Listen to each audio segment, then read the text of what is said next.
Hi, I'm David Hall, and today we're on the banks of the very beautiful Cuttle Mill Fishery. We're going to be privileged today to watch a living legend, Ivan Marks, fishing a method that he's very much made his own, that of swim feeding and ledgering. The method has developed tremendously over the last 15 years, and today it probably accounts for more fish than any other method. And I can't think of anybody that catches more fish than Ivan himself. Let's go and watch him fishing.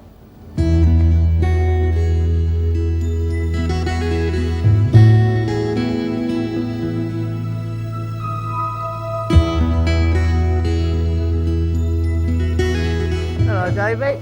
Brian, how you doing? I'm just started. I've just been firing a bit of stuff in before I actually start fishing, and I should catch one or two fish here because like the swirling and bubbles are coming up. And Beautiful morning, isn't it? Oh, it's lovely.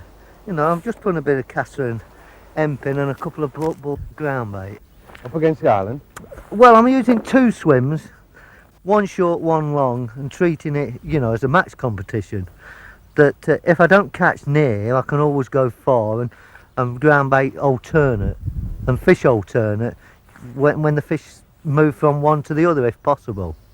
Why don't you have a chair, Dave? I've got my missus's chair there, and I'll just fire a ball of ground bait in and then get to it. There's something very natural about islands, isn't there? Yes, normally the fish roam around them and they can get out of people's way. You know, at the far side of the island, I can't fish, I can only fish up to it. So at the end of the day, see, that's my short swim and my far swim up to the island. But I've never been here before. It's beautiful, isn't it?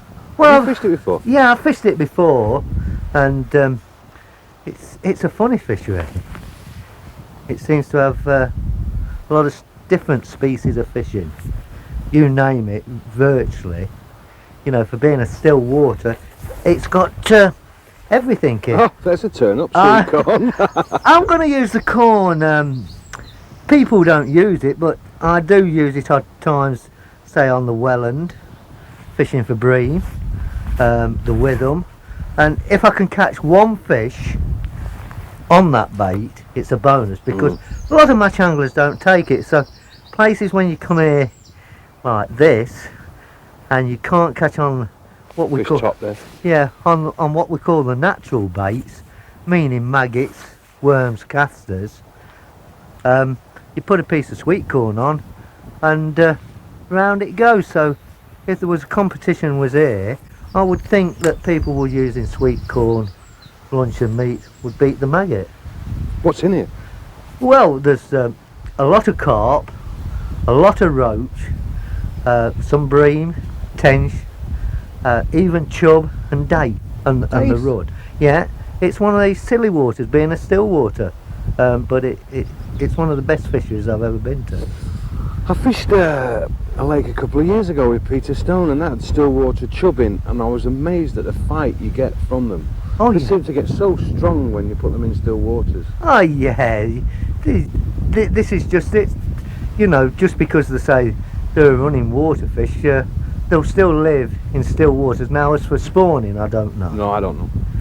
I don't think they do. No, I don't think they do. I think it's like a rainbow trout. Like, you know, they don't spawn in England. It's fascinating, really, the way I was talking to Tony, the owner, just before I came in. The development of these carp fisheries, and they're becoming more and more popular, aren't they?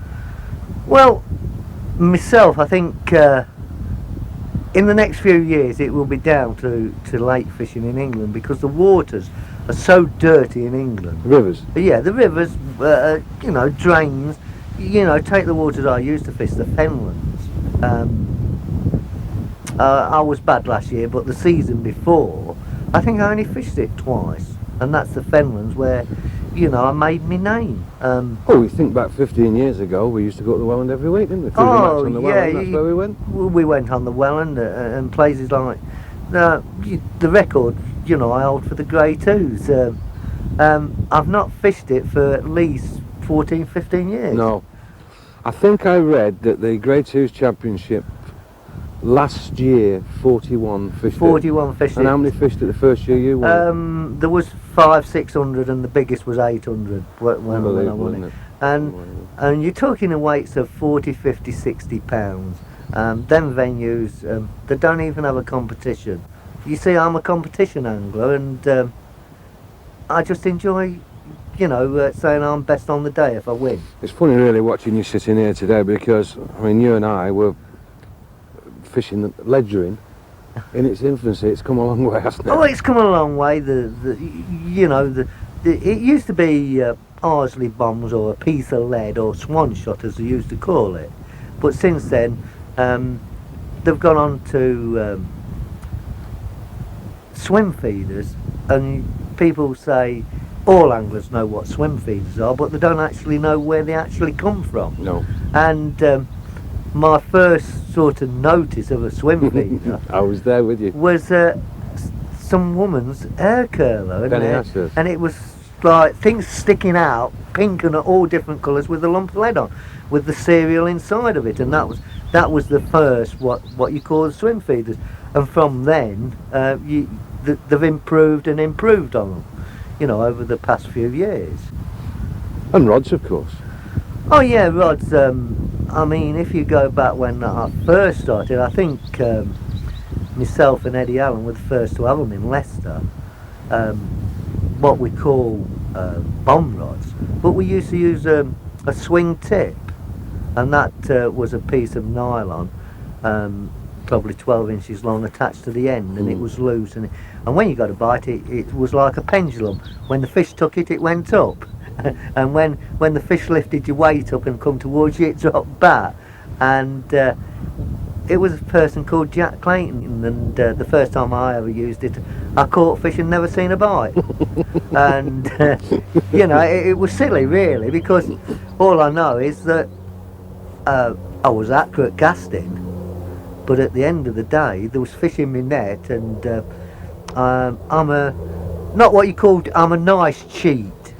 I don't tell people, like if I'm fishing here today and I lifted the rod up and there's a fish on, not had a bite, I don't turn round to people and say, cool, you know, I've just got one, I've seen that bite.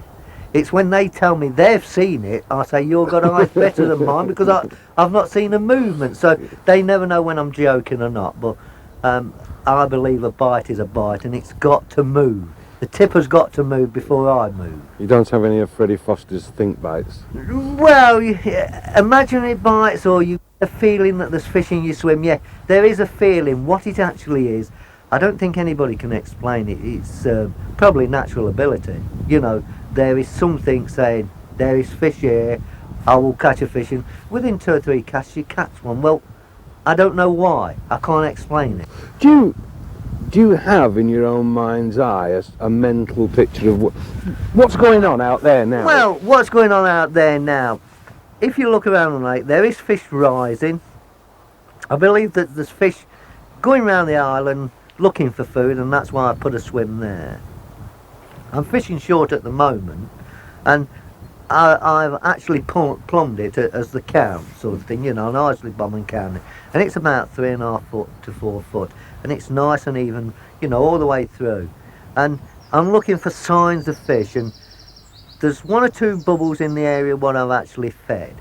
That means there's fish there, and actually I've got to get them down on the bottom. They're not on the bottom because I'm getting indications on the tip, and I'm not moving, I'm waiting for it definite. And that is what it is. You know, I don't want to fish too near the weed bed on my right hand side. Do you get some big fish in here, Alan? Well, yes, there is some 20-pound fish in here. And as I say, like, if I fish too near that weed bed, I'd finish up continuously losing hooks. I mean, you know, you'll catch your pound fish up to 4 or 5 pound, but you know, I would expect probably might get a double-figured fish. You know, and to match anglers, we don't fish venues like this. No.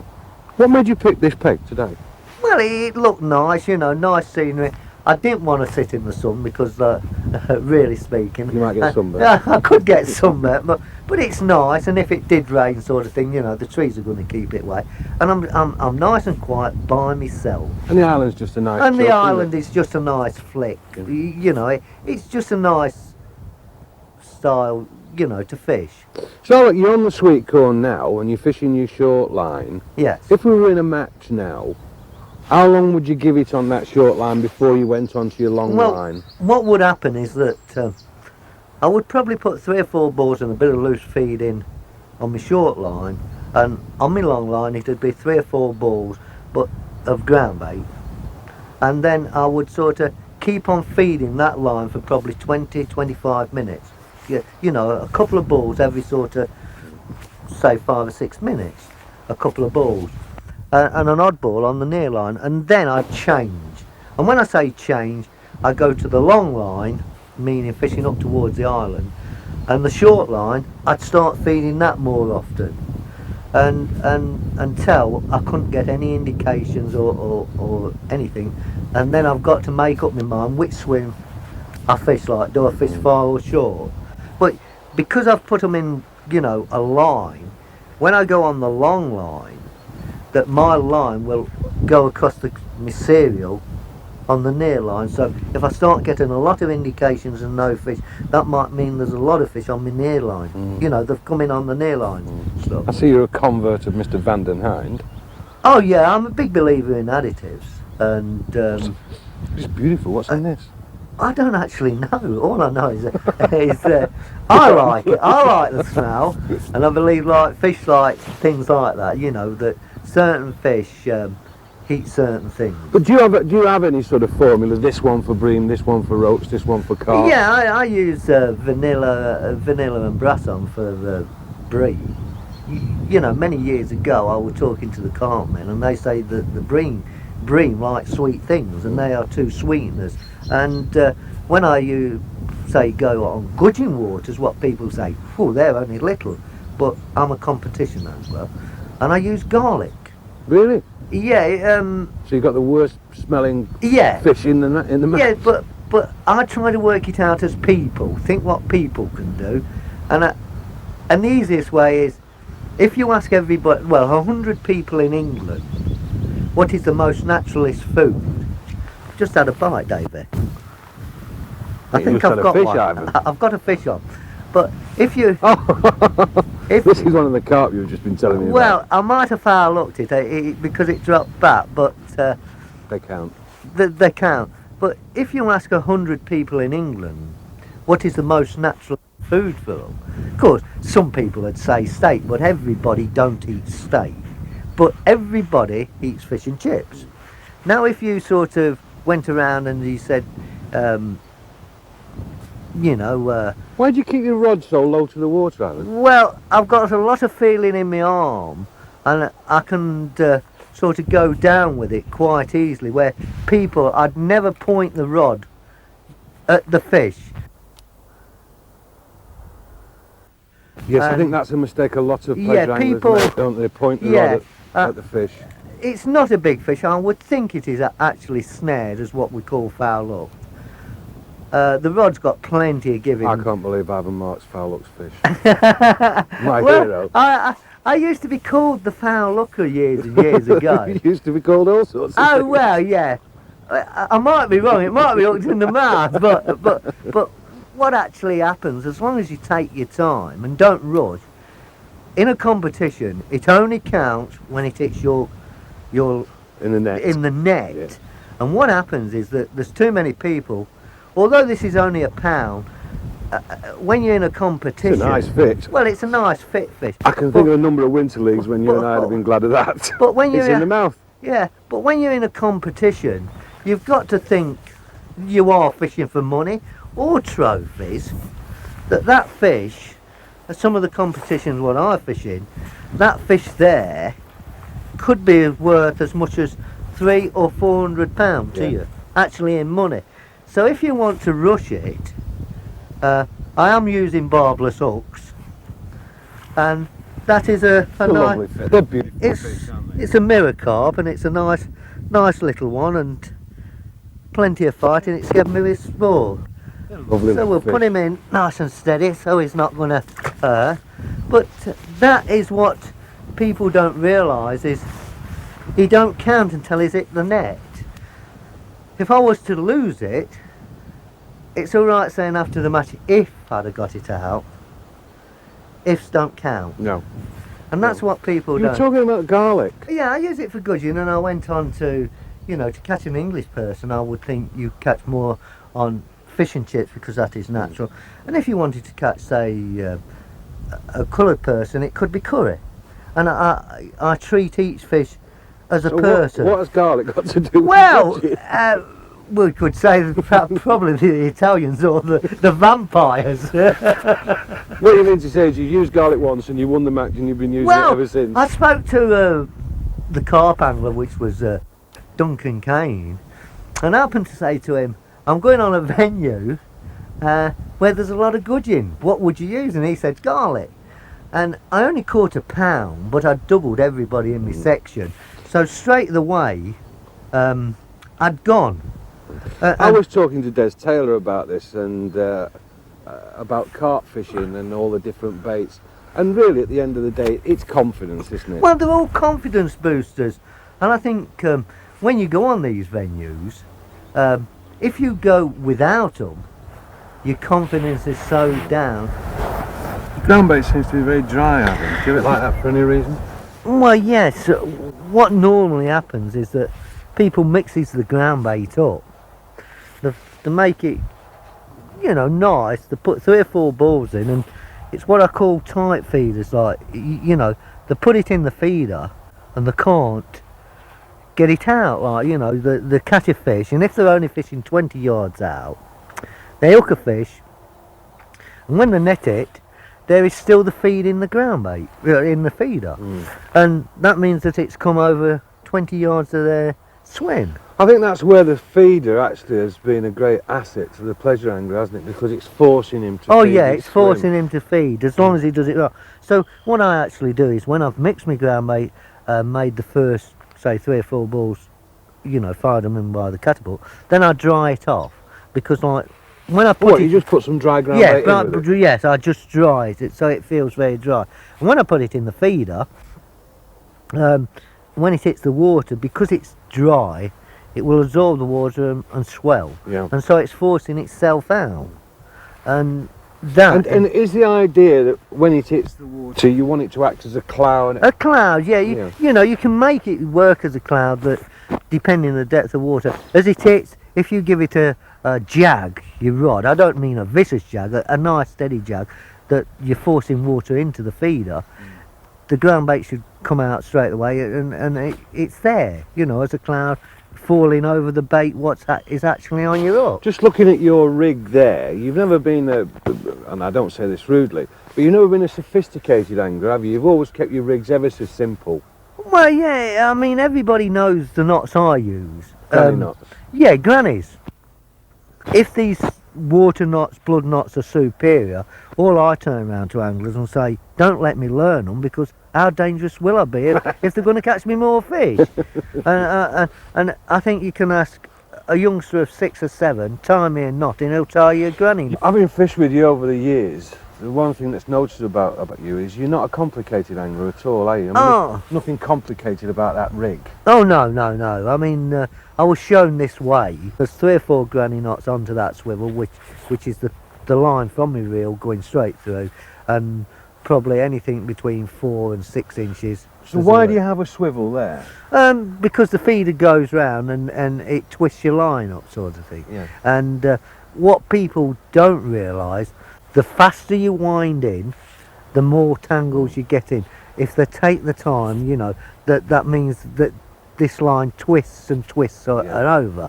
But they've got to learn, fishing is not rushing. No. It's taking I suppose your time. also by having a swivel there, if you suddenly decide to go on the bomb. Oh yeah, it's quite true. All I've got to do is just unclip that swivel and put a bomb on. As the fish are feeding now, I'm allowed to put feed in. But if they go timid and they don't want feed, I will automatically take that feeder off and put an Arlesey Bomb on. You've got about a 2'6" tail Yeah. there. Is that not? Would that be normal for you? Depending, in the summer months I can go bigger because fish are like in mid-water. In the winter I go, probably that is my normal tail on still waters. But running waters it can be, you know, as much as a foot. And do you fish that same paternoster rig on No, running there's water? various styles, meaning what we call the loop style. Well, the loop is simply that. Yes. But the line's turned back on itself, isn't it? Yeah, and it runs up and down. Yeah. But And why would you use that on running water and not on still water? because it's the vicious of the bites. I could use the loop style here because it's the species of fish I'm catching. The carp. Yeah, but now, because I'm using this style and waiting, the actual fish is basically hooked itself before I pick the rod up. Chuck that out and let's have a look at a few feeders. You've got some here, haven't you? Yeah, I've got a few feeders there.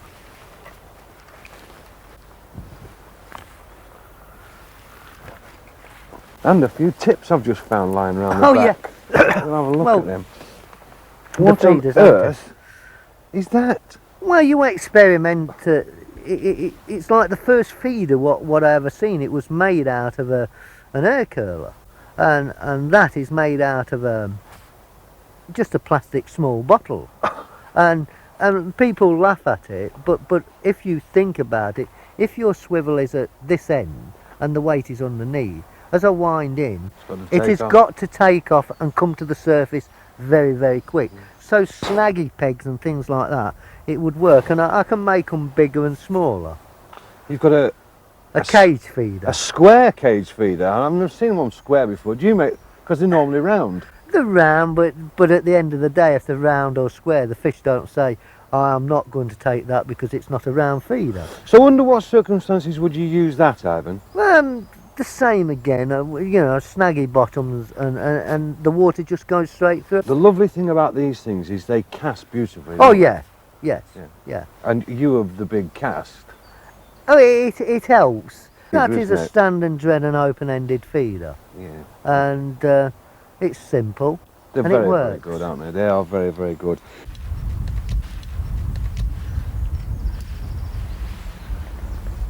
That's an interesting one because that was really the first cage feeder, wasn't it? That is the cage feeder, yeah. And what they do is like mix a ball of ground bait actually round the feeder. You know, this is too dry, but what actually happens is if it was a bit wet, that in a lot better it's too way. dry, isn't it? It is too dry. I'm trying to. I will get it there in time, but and then you cast it out. They do fly as well. Oh, don't they? oh yes, they go a long, long way. Of course, when you draw back, it just comes, you know, off the feeder, and there's different weights you use. This is the lighter one of the two because it's only got a small piece. It's come a long way feeder Oh, yeah. fishing, hasn't it? Since the day we saw Benny with his hair curler. Oh yeah. I mean, modern rods now, they're superb, aren't they? Well, it was a swing tip was the first, and now we've gone to quiver tipping. And I don't use a swing tip, although I won a lot of matches on it. I use quiver tip. In what way do you think the quiver's better? You don't get into many tangles, and it is a lot easier to cast. Where the swing tip used to go, loop itself over, and you used to cast off Arlesey bombs and maybe the feeder if you got them at that time. Nowadays, that you're using a straight rod, and you can alter the actual rod with the actual tips you're using. You know, today being a still water, it's a fine tip. We've got some tips here. Yeah, there's one or two tips what I carry around for different rods as well. That looks a beastie. That is a beast. That is like for me big rod going a decent throw, say on a moving water like the Trent, the Severn, and various waters what could be carrying water. And with a tip like that, would you be looking more for drop back bites rather than pulls? Yeah, we use the loop styles, you know, on the feeder, which I'll show you. But you get drop backs and all the lot. Now that's a softer one. That's a isn't it? softer one, and the actual one I've got in the rod is even softer than that. And these, of course, They're the one's a little bit stiff, and one's a fine one. Yeah. Again, and So that that's- fits on this rod I'm using now. that would be about right for Yes, here, actually, yeah, wouldn't that it? would be about right. Yeah. Do you make your own tips, or do you? Or, Well, I make them, but you can buy them from the tattle shops, or these are all sort of with the rod. it is amazing, really, isn't it? Because everything is available now, isn't it, to the angler? Yeah. Multi-tip rods. You were saying about swing tips. I mean, it's not so many years ago we used to make our own. Oh yes, I mean years ago you used to make them. Nowadays it becomes. Have you just had a bite? I've had a bite and missed it. That's me talking to you. Well, not only missed it, it's bit me hook off. Is this the master of the ledgering Well, method? you that know, I'm I sitting mean, next to? I didn't want to strike, and I was just talking, but I can quick put another hook on. But from the feeders and the tips, nowadays, where it used to be Tompkins, Spanish reed, split cane, the joints had to be made for you. Now they're mass produced, so if I did break a joint, the mass producing game should be that I should get it within a week or 2 weeks from your tattle dealer if they've got them in stock. Beautiful yellow butterflies just flown across the path. It really is a beautiful day, isn't it? Oh yeah, yeah. You know, this is what's fishing about. You know, you by yourself, or your wife comes, or friends come like yourself. We sit here talking, we listen to the birds and bees humming and singing, and what better It's thing- strange, you know, because I mean, people still say to me, what do you see in fishing? And really, you can't explain to a non-angler what it is about it that you enjoy so much. And I think an awful lot of people don't realise how at one with nature anglers are. And Oh yeah, I think you look at some of these people who work in offices, and when it comes to weekend, they're like a drink like everybody else, but they get up at 11 o'clock, go down to the local, and that's it. You're still using Daiwa reels, I see. Do you get on well with them? I've not found anything better than a Daiwa reel. I think they're very, very good, and if I thought they wasn't that good, I wouldn't use them, because at the end of the day, if they cost me a match, it does me no good, and No. it does the people like Daiwa no good, because I'm liable to call them. The modern angler now, he's seeing wonderful tackle, isn't he? Oh yeah, I mean in the olden days there was nothing like this around. Do you always use a hook tie? I always use an hook tie. I found out that in the winter when my fingers are broke, I can't tie an hook. I do use scissors and cut off whiskers off my hook, and I do, you know, make everything easy for me. How many turns do you do on your hook? Today I've got more turns than normal. I've probably got about 8 or 9 turns. But normally when I'm bream fishing it's 4 or 5. People laugh at me, but at the end of the day, every turn it creates weight on the hook. So I'm trying to get my bait to fall nearly enough as perfect as I possibly can. But I get no trouble usually with, you know, with hooks coming off. But I've just lost an hook, but that was one of those things. We'll put it as a mishap. For a pleasure angler, what line strengths would you recommend? Well, if they've got some idea of fishing, a 4-pound line is quite strong enough here. You know, That's real line. yes, that's a real line, but you know, I mean, then you use probably a 3-pound hook length. If you are a novice, you've got to just strengthen up. But what you've got to realise, you will not get so many bites. How much does colour colour of the water play a part in your decision of what hook lengths, or is that the fish that decides that? The fish decides that. I mean, if I was to put a pound line or a 1.5 pound line on today, the unfortunate thing is I'd lose that many hooks. It wouldn't be fair to the fish. You know, I don't like losing an hook in a fish. There is no way I want to do that. So I am trying to sort of not lose many hooks, if any, if possible. Well, I think in fairness, if you weren't talking to me, you probably wouldn't have lost that hook anyway. Well, no, I probably wouldn't have lost the hook then. I am getting a lot of bites, and I am only going to strike at a definite bite. If somebody asked your advice on a rod for a pleasure angler who was fishing waters like this, what would you tell them to look for? In a rod? This is a nice lake and it's not huge, and you'd probably want a 10, 11 foot rod to make it easy on the cast. You know, you've got to make everything easy. I've got a bite, Dave, but I've missed it. Just about right for me. This is turning into a day not fishing with Ivan Marks. But yeah, 11 foot rod, so I could just sort of loop it out, and I wouldn't want a powerhouse rod because you don't find many venues like this in England. So you wouldn't go for a sort of, what did they used to call porky pig type rod? Oh, where no. Where you were limited to running water. Yeah, you know, a porky pig's okay, like for the Trent, the Severn and places like that, throwing very, very heavy weights around, meaning 2-3 ounce weights. Where here I am throwing a 0 piece of lead with 0 weight of ground bait. So at the end of the day, you make it nice and easy, and you want a rod where you can fish various places with it. So would you look for a multi, because there's lots of multi-tip rods well, on the market this now, is what isn't you there? want to call a multi-tip rod. It's a tri-cast rod, isn't it? It's a tri-cast. It's one of the latest. I will show you a gimmick to it. I've got another bite, Dave, but I think I've hooked I've got a a fish feeling this that's a time. fish. Yes, I've hooked a fish, and this ain't a bad one if I can get it out. You know, it's going towards the island. I'm just automatically back winding. Here we go.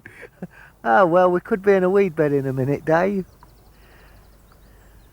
But it's not a bad fish, this ain't it? Yeah. A marvellously exciting species, aren't they? Well, I can't think of anything else that gives you a fight like these. no. I think the odds of getting this out is not very not on my side at the moment. Are you back winding? No, it's stopped now, but I could be in that weed bed where earlier on when I said Oh, it's come. no, that were a leaf. Oh. that were one of the leaves off the weed bed. As long as I can, it's just in this big bed of weeds now because you can see them moving. What hook length are you on? 3 pound odd. Yeah, you know, it's normal for a match angler. But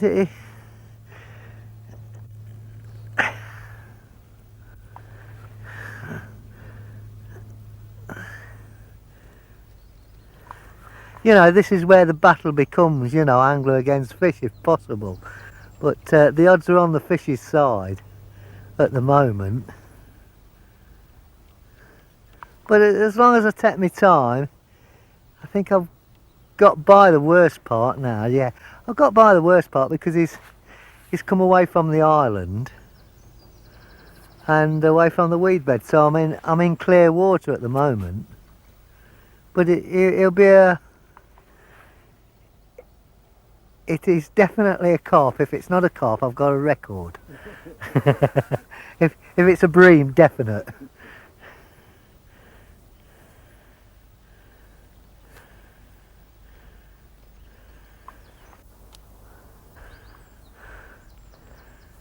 You know, the rod bends well, and when you say it were made like for still water, mainly probably bream fishing.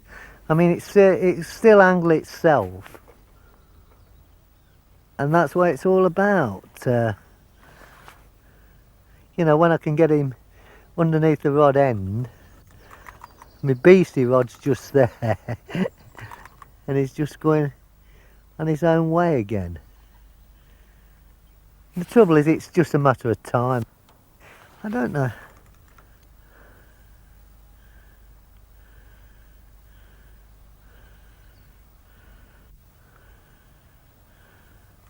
It is a fighting fish though.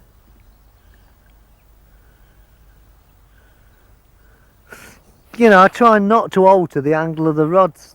You know, it's always been to my left hand side all the while. You know, I've not pointed the rod to the right yet because like the hook size will get bigger in its mouth. As long as I keep it this way, the hole of the hook shouldn't get any bigger. But I'm giving him plenty of, but it feels like it's foul hooked. But the bite was so definite. But the trouble is with these fish, it is foul hooked, and I would say it's in the tail now. They all count, Ivan. Because there's no sign of the actual fish, and it's not that big. But amazing how much power they have. yeah, it's all swirl, and it's just a matter of hoping we can get him out. Normally I don't like to surface fish when they are foul hooked, because that's when you're actually going to lose them. I like to net them possibly under the water if I can, and it's like cover the net and lift the net under it. And of course it is foul hooked for the size it is, but it's still a nice fish. But we'll find out where we've hooked it in a minute. I've hooked it in its back fin, just there. That's where it's actually hooked, and the hook comes out quite easily. But it's just a nice fish. It's a mirror. Yeah, it's probably £3. It might be even more, but I'd sooner underestimate than go over. But there it is, the lucky fish. If this is a roach, Ivan, I think you're just about to break the record. I don't know about a roach. There it is, it's on my far stuff day. Is it? Yeah, you know, it's so they're going like from one to another, like it seems. And lucky enough, I've had to turn the rod angle because it is going a long way down the lake. Actually, he's done you a favour though, because he's come away from the island, hasn't Yes, he's done me a favour. It's and do you know what bait I caught it on, Dave? What? Maggots, but floating. You get worse. I know, but I'd done an article, I cheated one year, I'd done an article many years ago for the Angling Times, how to use floating maggots, but I'd done it in the winter, when everything's on the bottom. And happened today just to try them, because you could see one or two fish on the top of the surface, and one happened to have a go, and it's hooked itself, and it don't feel a bad fish. It's been noticeable actually as the sun has started to come round and onto us. Yeah, the fish are starting to come on the top, aren't they? on the top, yeah. Yes. Do you find that when fish come up in the water, they are that much harder to catch? Yes, they're very, very hard. You've got to be as crafty as them. I mean, if I was in a match and using light tattle, they'd be a lot easier to hook, but there again, they don't count because they'd be breaking me so often. I mean, the lines I'm using here, I can't remember the last time I've used an hook length of this size. What hook length are you on? I'm on a £3, nearly £4 hook length. But it's easy to see why anglers find this type of fishing so exciting. I think this is the future. And people look at you gone out, but you know, on many places now have gone, and there's so much filth going in the English rivers and Fenland drains. Very impressed with this rod, Ivan. Oh, it's only the second time I've used it, and I think it's one of the best rods I've used. It's a cracker, isn't it? Yeah, you know, it's supposed to be for bream fishing, and I fell in love with it straight away, you know. I mean, it's handling these carp quite well. and I'm having no trouble. You know, what you call trouble, I mean, what you... It seems to be having a bit of trouble to me. Yeah, but... Because we haven't seen the fish yet. No, we've not seen the fish, but, you know, to the normal club angler, it'd sort of be over the moon. I mean, as long as I keep, you know, a certain amount of line in between the fish and the end of the joint and not point the rod at the fish, you know, I'm in control, and it, you know, I can't see it breaking me. And oh, don't say things like that. No, there seems to be no snags. And, oh, it's a nice fish. It is a nice fish, and it's just a matter of time. All I know, it's a carp, and it could be one of the wildies, and they're. But it's. Here he comes. It's a common. What would you put that at, Ivan? About £5? Well, it could be, but it's. I don't know what kind of. Well done, my son. Yes, and he's one of the best things. He's fairly up. I think he's probably, if you got the carp boys here, he would call it probably a wildie, because he's what you call a nice shaped fish, but he's very, very thin. Very lean, isn't it? Yes. Lovely fish. And the hook is well down, and that was on floating maggots. That was on floating maggots. And there he is. Nice fish, nearly. And in the net he goes. I wouldn't think he's £5 or £6. He's £4 something. It's obviously been spawning. It's been spawning, and there's a scale missing. Yeah. But very lovely little fish. But there you are. But when you get fishing like this, you certainly don't begrudge the £3 a day, do you? I mean, oh no, I think it's fishing. I think it's very, very cheap. You can come here and get, I would think £20–30 easy to catch. I've been taking that on your far swim. Would you now change over and go on to have a chuck on that swim? Well, yes, we'll have a throw on the far swim, and we'll put this rod down. But when you were saying it's a nice rod, look at that lovely big fish over there on the top. yes, he's there on the top. Cruising but around. What people don't understand is that there's so many things to this rod. Although it says it is 10 to 12 foot, the actual rod I'm using now is 10 foot, and to make it 12 foot, you think, well, I've got to add 2 foot, which you have, but you've not got to add another joint.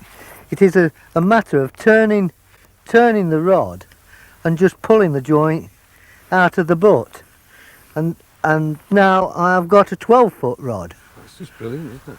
And you can see the rod actually works. You can't help but be impressed with modern technology, can you? Well, no, I mean, everything's improving, and you know, every year there's something new come out. I'll push it back to the normal and lock it, and we'll go for Go on the big chuck. we'll call it the beastie rod. I'll just What's the difference between these two rods, Evan? well, this goes up to 12 foot, but I wouldn't like to use it at the 40, 50, 60 yards, because then I'm pressurising the rod, and it wasn't made for that sort of distance.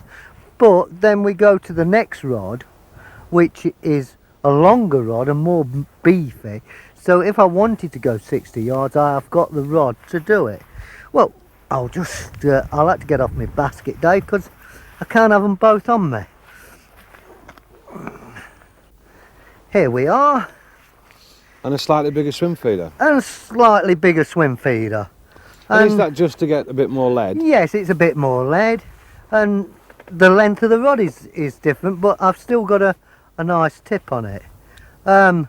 I'll try the floating maggots again, and what actually you put them in water, fresh maggots, and you hook 3, 4, 5 maggots on. Because I'm on a carp fishery, I'm allowed to use a big bait. I mean, to stick 4 big maggots on a bream water, there's not that many bream around. Them days are. And what I actually do is just drop it in to make sure that they are floating. And there they are. And there they are. They're on top of the water. So what I'm actually doing is having my bait when... Look at that. I mean, that is actually quite enticing, isn't it? The bait is like... On the top. Near the top. I'm not fishing right We're looking on the out top. at your far swim now. I mean, there's a lot of black shapes out there. There's a lot of black shapes out there, and this is going to say that the length of the tail is about 2 foot plus, so I'm going to be 2 foot off the bottom. So it's actually in mid-water. So if we fill up the feeder, and let's see what happens, and hopefully I get a bite.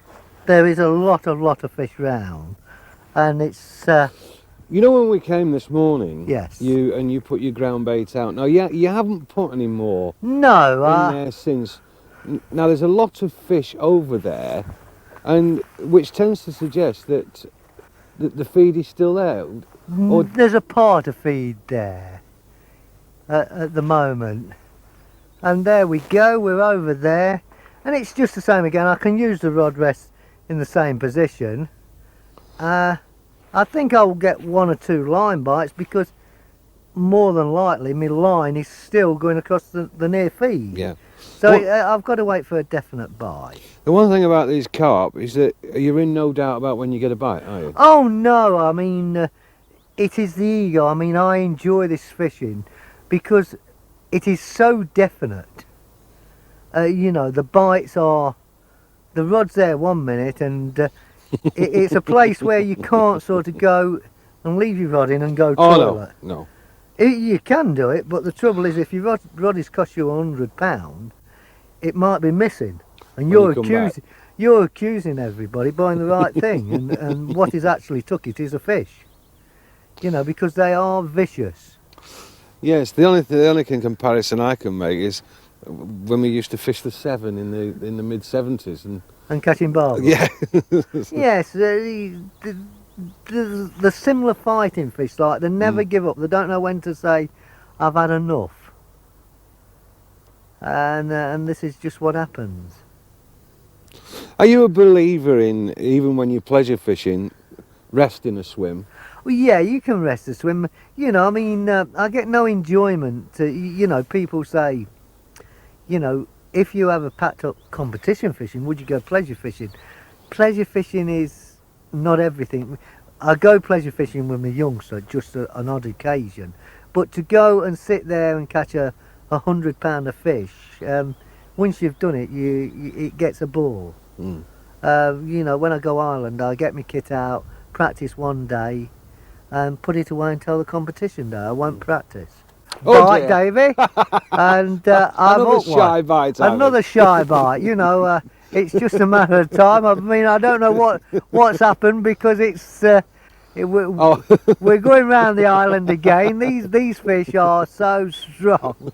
I mean, what can you do? I mean, I can only hang on. I mean, I'm bound to hit an island. You know, I'm near an island. You know, although the rod's powerful enough, I've not got the lines to match the rod. What line are you fishing on? I'm only on 3. You know, 3.5. You really shouldn't be allowed out on your own, should you? Well, no, but I like to enjoy it. You know, it's nice. But what I was saying, there is roughly 2,500 maggots in a pint. And I say, if you buy 2 pints of maggots and you throw in 10 maggots every minute, you cannot use 2 pints of maggots. No. Don't matter what you say, you can't use them, because you're supposed to have roughly 5,000 maggots. And that's a nice even feed. But you'll see anglers throw in 100 maggots when they first sit down. And they've not even worked out what they're going to try to catch, and they might only catch 10 fish.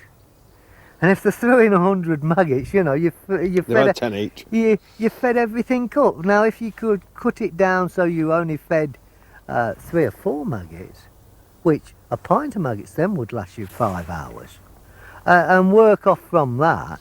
This is a much more powerful rod, Ivan, isn't it? Oh yeah, this is much more powerful. It's only the actual quiver tip what's got the most bend. Once it's come like 18 inches down sort of thing and you get to the main rod, it's an animal. But this is not a tri-cast rod you're using, is it? No, this is a Daiwa rod. The first one was a tri-cast. This is a Daiwa rod, but it's got the length, you know, what I'm looking for. You know, and at the end of the day, you want results to try to keep your name there, and the public what's put you there sort of thing, you know, they like to back you up. And both firms are very, very good. Well, we've got a situation in the tattle industry now where there's in fact very little bad product, is there? I mean, well, the this technology is is so good. It's a matter of... Are you making hard work of this? Or is it I am making a little bit of hard work, but, you know, I mean, I'd like to get them out, like, you know, we can all force, but as I say, I'm to a point treating this as a competition. Is it a better fish then? It feels a lot better. But at the end of the day, if you treat it as a competition and you're saying that this is a winning fish, and you're saying to win the competition, and we'll put it as an average match that's £200 or £300. Now this fish is worth £200 or £300. Now, if you want to be silly and force it, you can't turn around to your missus and say, I've just lost £200 because that's a divorce. You know, I mean, it's a divorce and all the lot. But I mean, if you get it out, you can take your missus out for a meal and she'll say, go again fishing. Well, I think if you lost £200 every cast in, but it feels a very, very nice fish. And the thing is, it's not going to give in. They don't. I mean, that's what's so exciting about the species. I mean, this is the ego, you know. I mean, it could be a foul up fish, which I don't think it is, because I'm up in the... Here, you see, I'm trying to stop it, but he's not having it. He's all over the place. He was over there 5 minutes ago. He's sort of... I'm not 100% I'm going to get it out. He's gone to his weed bed again, but fortunately he's come away again from it. But...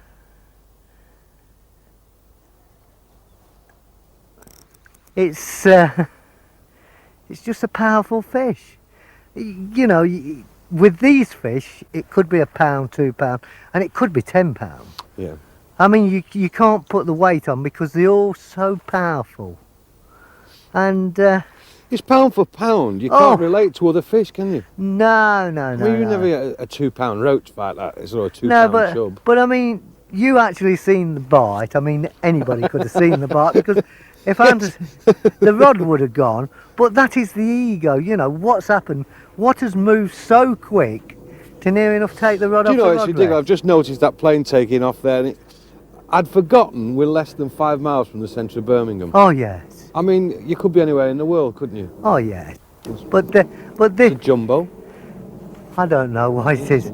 I'm more interested in fish than playing. The only time I'm interested in planes is when I'm going abroad fishing. You know, I think you're starting to get the best of it. I'm just getting a little bit better of it, but when you say that, the daftest things happens, it finds a new life. And it's...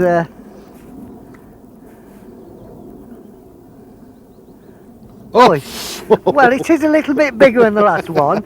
I mean... This is definitely a £200 fish, this. Well, you know, I mean, your heart would beat, and I mean, I might be a bit crude. So. Your behind would definitely tighten up, and it's in sort of thing, you know. And you just got to take your time.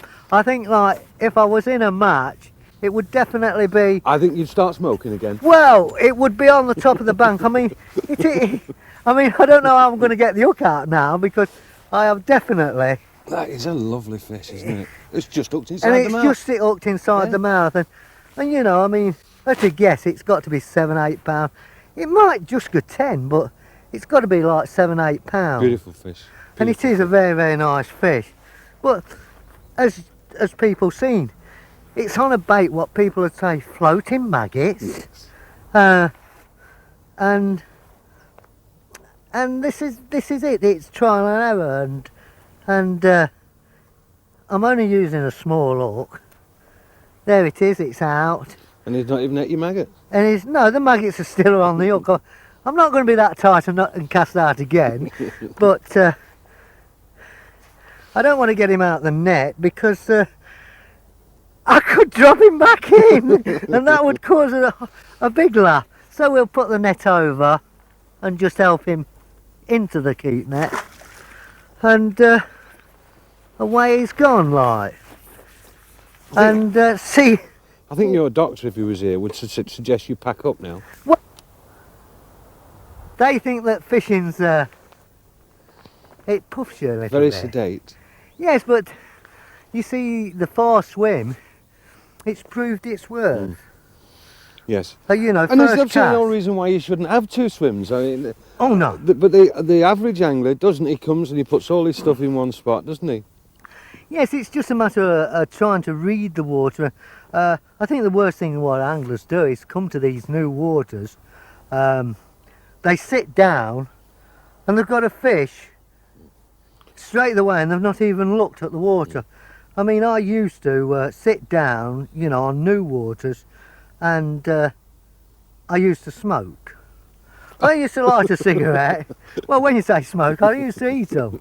I used to sort of smoke or eat a couple of cigarettes, look at the water and try to work out where the fish were, or looking for signs, you know, of Well, bubble. features, don't you? Look for Yes, features. and you know, I've got to try again these floating maggots, and as long as they're up in the air, there they are again. I mean, there's no secret, there they are. And lady luck happened, and we might catch another one. But if you get a bite on this, it is a definite bite, because the fish is actually Well, they take off, don't they? swimming by you. Notice a piece of feed, goes and gets it in the mouth, and they're in full swimming. Mm. So that is actually what's happened. It's still up in the water. They're still there, but they're on my near swim, but I'm fishing my far swim. But I'm not going to cheat and drop on the near swim. I'm going to fish far swim. If anything, I should be using a longer tail. Well, one chuck, one fish suggests that you're not too far out, are you? No, Look at these fish now. there's a lot of fish here, and we've got us marker, and Yes, it makes you think about winter's days on the Welland, doesn't it? When you sat there and you thought, did the tip bite? Did the tip move? yeah, sure did it move? I'm sure it moved. Well, I've just had an indication straight Straight away. Like, you know, when I say an indication, it's not pulled the rod in. I mean, that's why I've got a big P in the rod race. Tell me something. Although you're fishing the swim feeder, you can quite easily change over to a bomb. Yeah. What would be the circumstances under which you'd take your feeder off and put the bomb on? What would be? I've just had a bite, Dave, but I think it hit me line. Yeah, it hit me line, that did. What would be the thing? The thing would be if I'm sort of getting an odd bite and hooking nothing, I don't want to put any feed in, so I automatically take the feeder off and put the bomb on. Yeah, and it's interesting because that comes back to what we were talking about earlier and the pleasure angler, and I think that's where he has the most trouble, isn't it? Oh, he With has a his lot. feed. He has a lot of trouble with his feed, and the unfortunate thing is, people like myself and Kevin, and the big names, we've been fortunate, very fortunate over the years, because the magazines and papers have put us there. Plus, the people want to read about it, but they put us on a pedestal, and then won't talk to us. You know, Yes, they don't come and talk, they don't ask, do they? They don't ask us and say, why are you doing this? You know, Ivan, Kevin, or whoever it is. Any of the names who they think's a name. God. Oh, damn, well, God. Well, you know, I mean, this bait seems to be... It's a wonder, but it's the new wonder. Do Oh, the carp well, anglers know about maggots? I don't know, but I mean, like this sweetcorn's gone. Like I've only chucked a bit of water on, and it's ever so queer, Davey, about these floating maggots. People don't know how to make them float. No. You know, and I don't know. And if we're to continue being successful, I don't think we should tell them. no. Yeah, no, but I done a little opening of a shop a few years ago, and when we're talking, we have laughs and jokes with the customers, and I says I can make you buy anything, and they said they couldn't. So what I'd done is I went to a shop just down the road, bought some Blancmange Powder, put it in some water which coloured it, and made these maggots float. And I says, I've got the last bottle, I've just got it while used, will you buy it? It costs you £1. And I put it in a bottle, and they was green enough, they gave me £1 for a bottle of water. And as they were going out the shop, now this is no lie, I mean, we can laugh. I called them back and says, look, give me that back, because it's only water, you know, I've took £1 off you, here's your £1 back. And they would not give it me back. And I made £1 for some coloured water. I have a marked secret. Yeah, coloured water. secret, because they'd never ever seen floating maggots. It's a smaller one. Oh, it's a smaller one, but it's how quick I'm getting bites. I mean, I was fishing the near line. And you've got your bait back. I've got my bait back. I was fishing the near line, thinking I was doing quite well. I've gone across to a part of the island what's shady, and the fish are roaming around that island. My bait is near enough to them, and there it is. And out comes the hook. It's another wildie, because I call them chubbies, because like they're very, very thin. You know, there's no belly on them, and that's a wild carp what I used to catch years ago down the Leicester Canal. So I've caught hundreds of those, but you know, getting back into the water nice and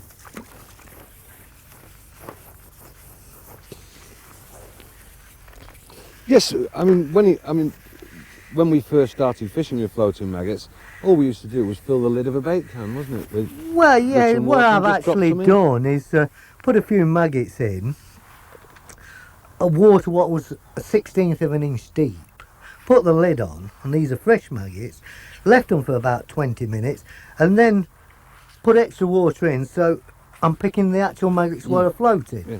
It's no use like just picking any one up, and so every one I put on my hook is an individual floater. So depending of the size of the hook, how many you want, you know, one will float a 20 and a 22, two will float an 18, and you go on the sizes. So, you know, if you wanted to use a 12, you might have to use 6, 7 or 8 maggots, but you can get the bait actually, you know, up in the air.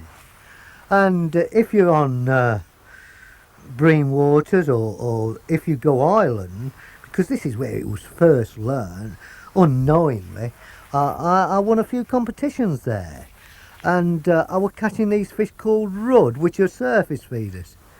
You know, That was balanced slow, wasn't it? yeah, there it is again. I caught everybody out with it. I caught them out. I was fishing tails of like 6, 7, 8 foot, and I'd go across to these rush beds and catch these rudd. But during the competition, I'd get a lot of line bites, because you don't miss a bite. And when I got the line bites, I picked up my second rod with a shorter tail on, went down on stairs, and the bream was waiting for me again. So they didn't realise what I was doing. But I won a lot of money there, and then I told everybody, you know, what actually I was doing. But you know, this is getting a bit ridiculous, but it'd be nice if the people listen. You know, I'm hitting my target, and that's what it is. You know, I have got a target there. You know, and I picked a stump of a tree, and that is my target. And it's just a matter of time. What advice would you give to anglers coming into the sport? If they want to be good, Well, I thought to catch fish, really. You've got to ask, and at the end of the day, it's dedication. And if you got good tattle shops around you, you know, go and ask them, or talk to what you call your local stars, and they'll try to help you. If you want to try to do it on your own back, you can go to Ireland and finish up catching nothing. But if you go to the right people, you can go to Ireland or most parts, you know, of England and catch a few fish. But there's too many people think they know it, go out, don't catch, and they do it 2 or 3 times and they pack up. And the unfortunate thing is we have lost anglers. And if they'd only ask, we could probably put them, you know, in an area where they'd catch 1 or 2 fish, which they'd go fishing. But really, I think part of it as well is, and we're seeing a new era because we've said how good the tattle is. I think it is important to get good kit, isn't it? Oh yeah, you know, I've been fortunate. I've always had good kit, and good kit lasts you twice as long. If you want to buy cheap, you buy twice. We went through a long period where we fished with very fine lines, and in fact, in the early days on the Welland in the early 70s, when we were fishing with 20s hooks and pound bottoms, I don't really think that the pleasure angler has to go to those lengths, particularly waters like this. No, waters like this, and truthfully, you know, 20s hooks are nice size. I mean, we're talking in terms of 22s, 24s now. We're going from one extreme to another. I mean, waters like this, I mean, if you can't catch on a 14, it's throw your kit in.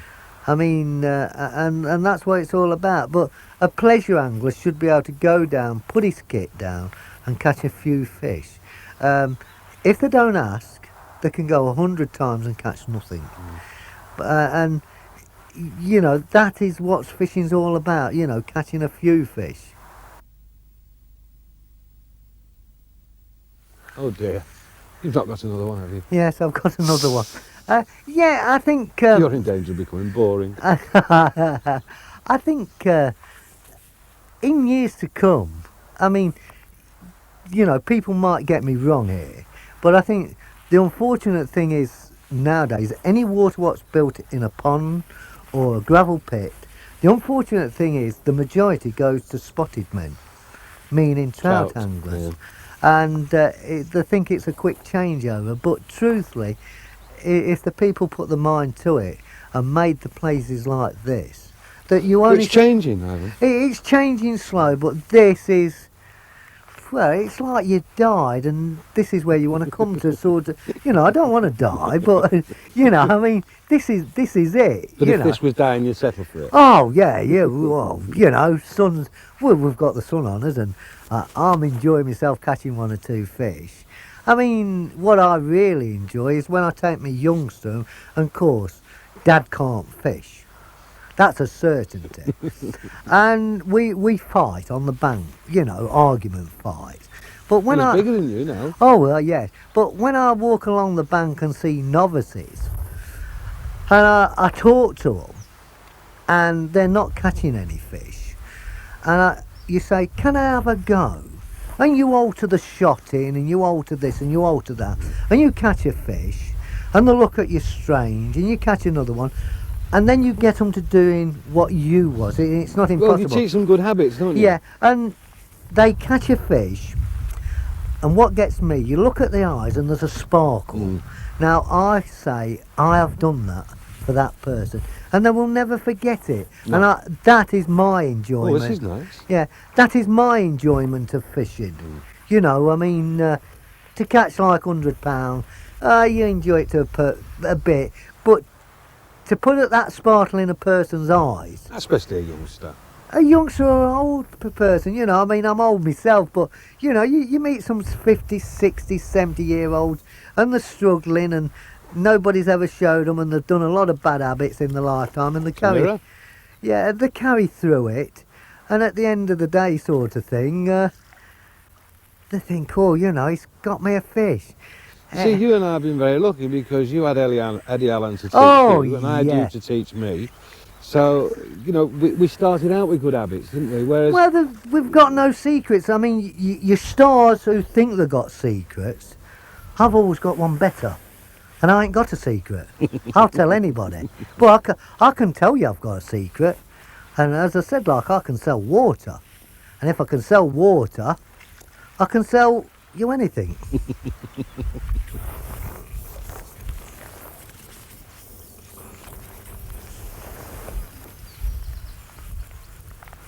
isn't it funny, when earlier on, when you were fishing on that Sweetcorn, you had to disgorge every fish and there were silly little bites. And since you've gone on these bunches of maggots, they've all been hooked fairly in the mouth. Yes. And they've all been great big bites. Oh, yes. I think they're just swimming past, they just swim past, take it in the mouth and keep swimming, don't they? Oh, yeah. A lovely little mirror. Yes, it's a nice mirror and you can't grumble about them. Beautiful fighting fish. Would you say this was a good 3 quid's worth? £3. Anybody who moans at £3 at this don't realise they've been born. You know, even using your net or not using your net, at the end of the day, the game is catching fish. And if you don't have to say what you've caught, but I've done it this time. I've caught the lot in one go. I've caught my keep net.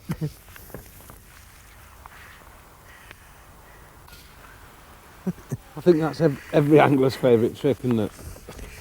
Yeah, well, I've got out on it, that's one good thing. You know, but what a fantastic day, David. Beautiful. I'll tell you a problem a lot of anglers seem to have, Ivan. I mean, we're very lucky today, we've got an island to chuck to. Yeah. But when they chuck into open water, I think a lot of anglers find it very, very difficult to judge distances. Well, yeah, I agree with you because, you know, when I'm going, you know, the long chuck, 60, 70 yards.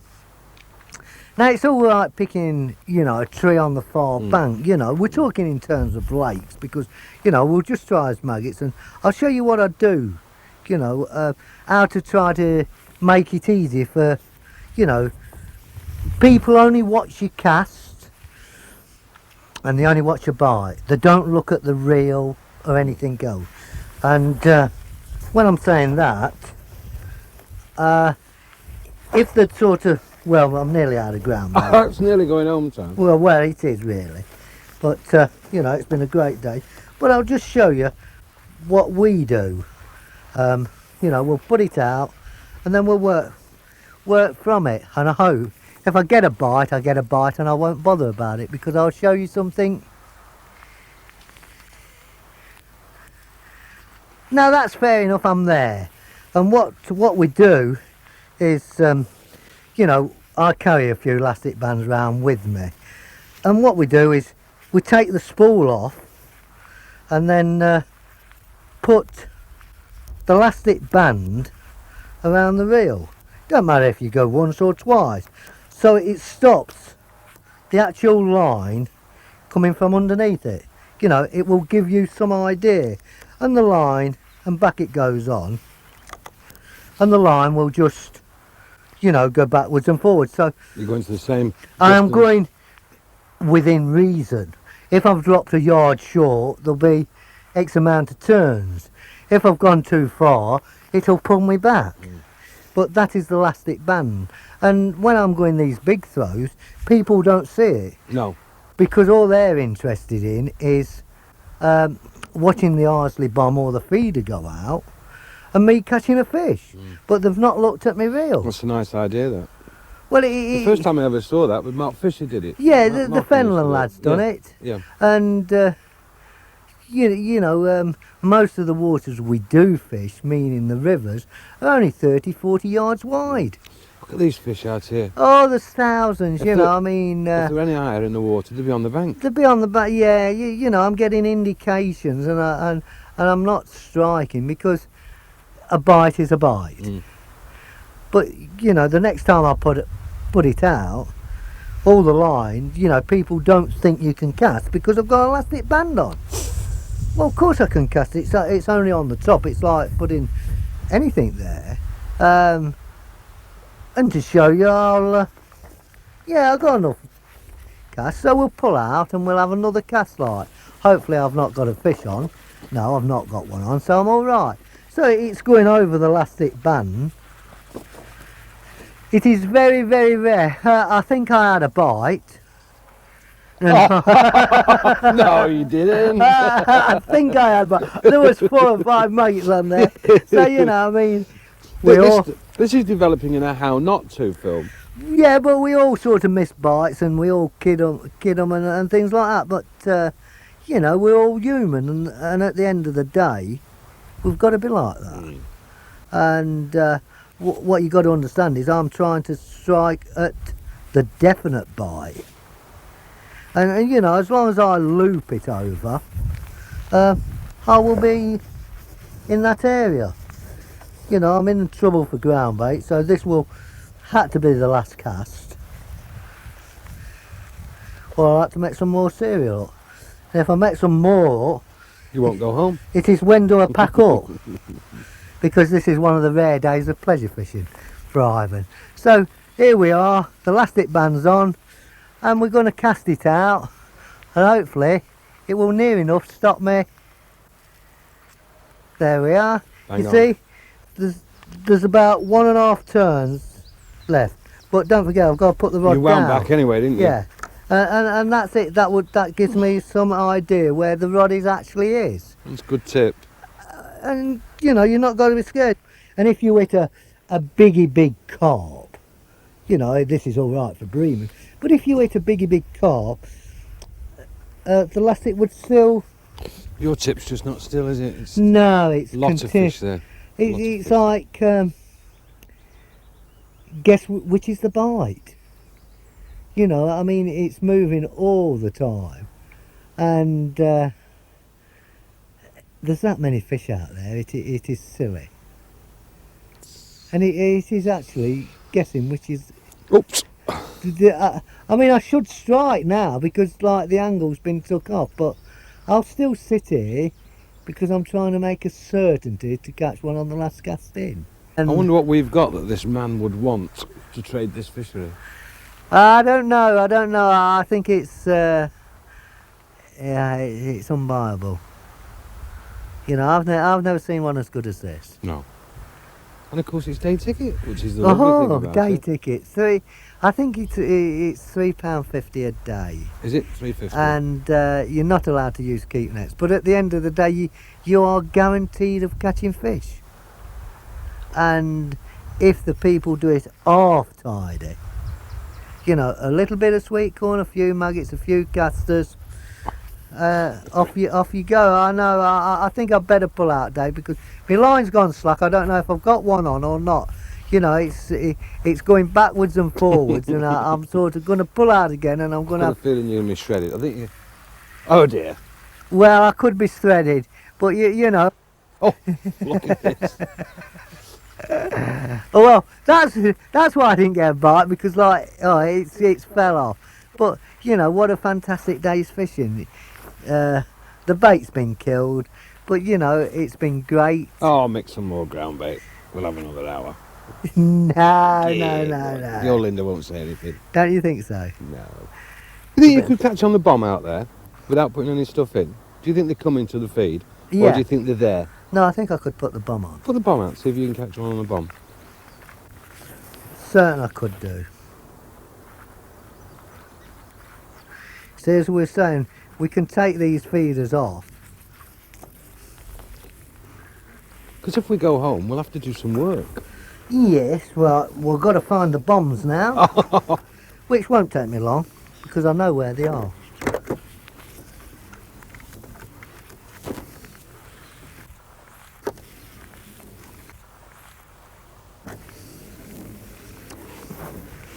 Here is my bombs, and there's various, you know, the mixtures. I think that's the tidiest I've ever seen your box. Well, it's quite tidy, but most of them are, for the match angler, are sizable bombs. You know, I don't believe in using 1/4 ounce bomb. I'd sooner use a swan shot, you know, 2 swan shot, 3 swan shot.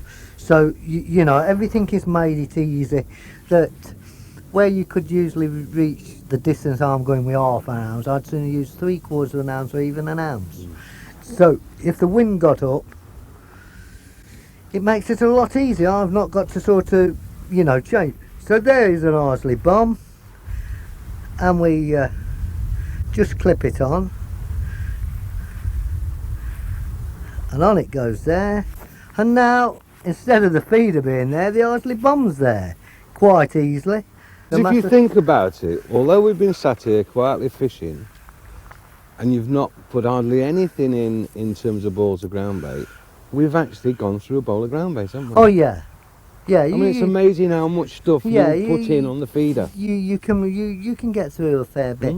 You see, the ideal thing is with the ground bait. What I was doing when I started to use the floating maggots, what people didn't notice, I knocked the Sweetcorn out and the hemp and started putting casters in, but crushing them. So what actually happened is when the feeder hit the bottom and the ground bait started to dissolve and come out, it was reverse way round. There was bait coming releasing casters. To the top, and fish were coming through, and with them coming through, they were hitting my bait. So I think what has been a very interesting lesson that I'm sure a lot of people will.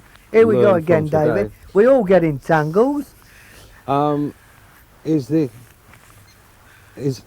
how many fish can actually be caught off the bottom. I think there are a lot of anglers who just fish on the bottom, don't they? Oh yes, they don't realise that them fish, what you can actually see, they will take a bit of bait sometime at a method. And it is who's got the most secrets, or as I used to say, things up my pocket or down my sleeve or anything, gets away with it. But there's no secret, it's all common sense. You know, when you boil it down. You know, we'll put this across there, and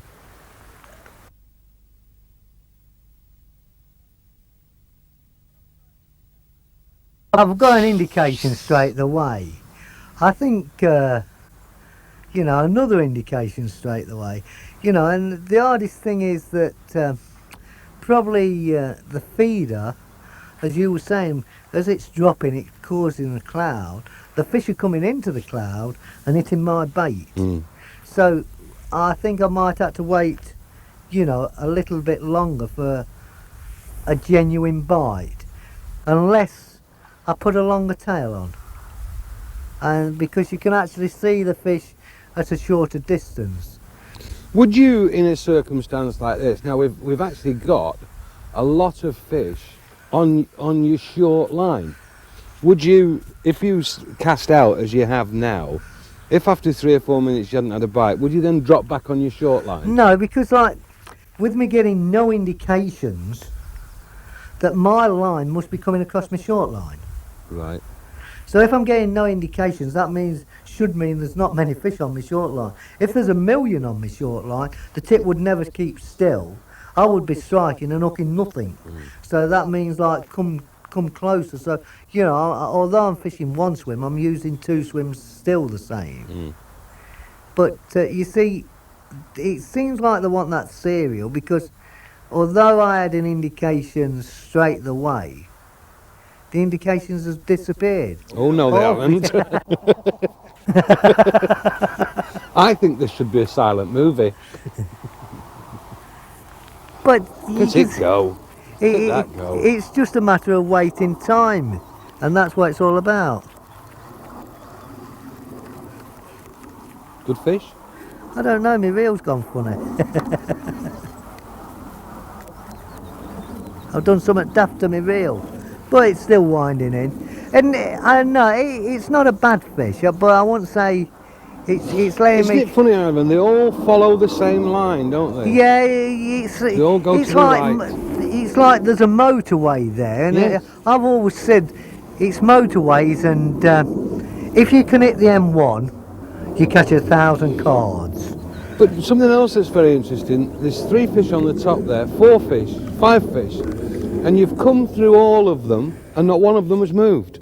See, your fish is just topped in the middle of all those basking fish and they've not moved. They're not even taking any notice at all, you know, and that's the funny thing about it. They're probably like you and me, they're probably happy with the lot. Well, you know, they're probably sunbathing, ain't it? I mean, when you're on the beach, like, you're not bothered about No. anything else. You're just there, like, getting a tan, and they're quite happy to be, you know, basking away there, and that's it. Tell me something, do you prefer fishing with the feeder to the bomb these days, or No, I like to fish with the bomb because Yes, I do. the majority of people don't know when, Nice fish. you know, to put the bomb on. I was talking to Peter Clappy 2 years ago, and he says, I couldn't catch on the feeder. I said, you fished it wrong. I said, did you try the bomb? He said, no. I said, but I caught well on the bomb. He says, cool. He said, why do you think? I said, well, they didn't want any feed. That's right. And he kept on putting feed in, and he caught an odd bream, and where he would have caught more if he hadn't fed.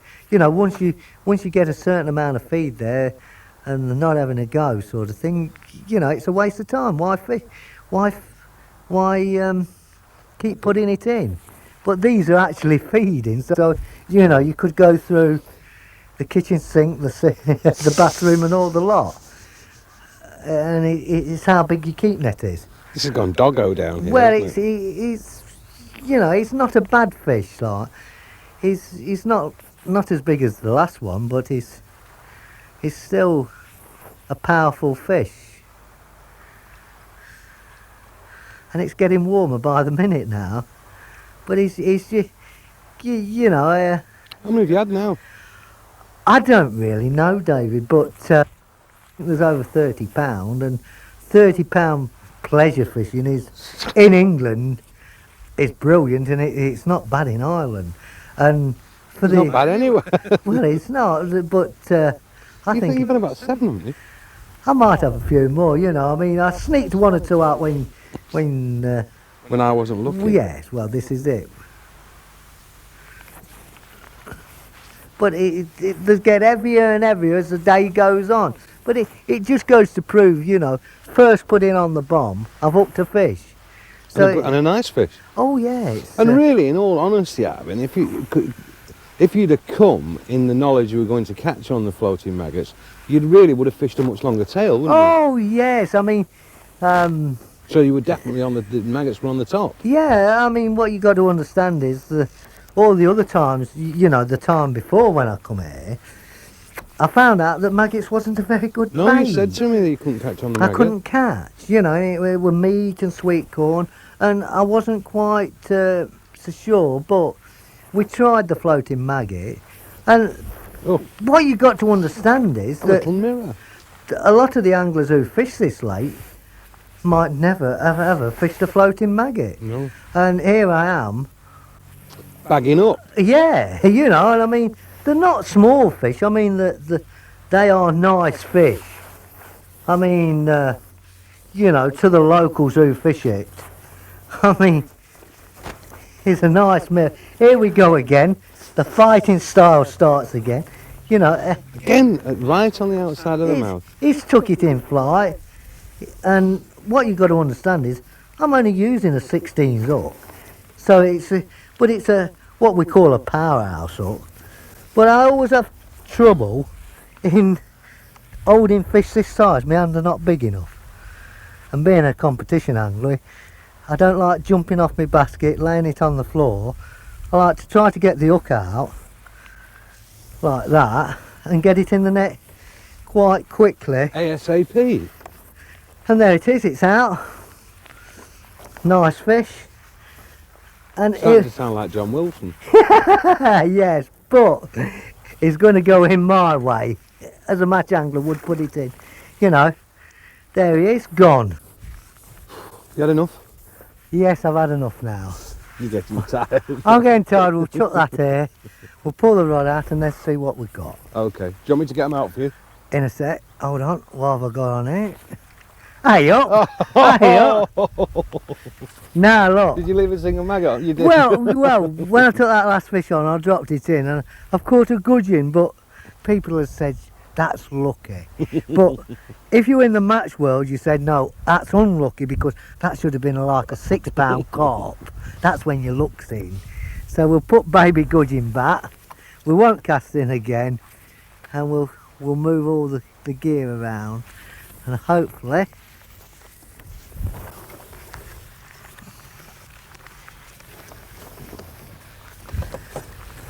Right, I'll get the fish.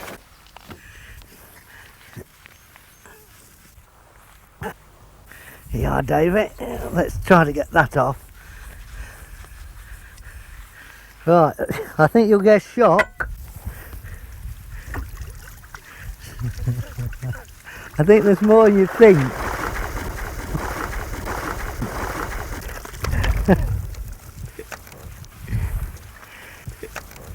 They are nice fish.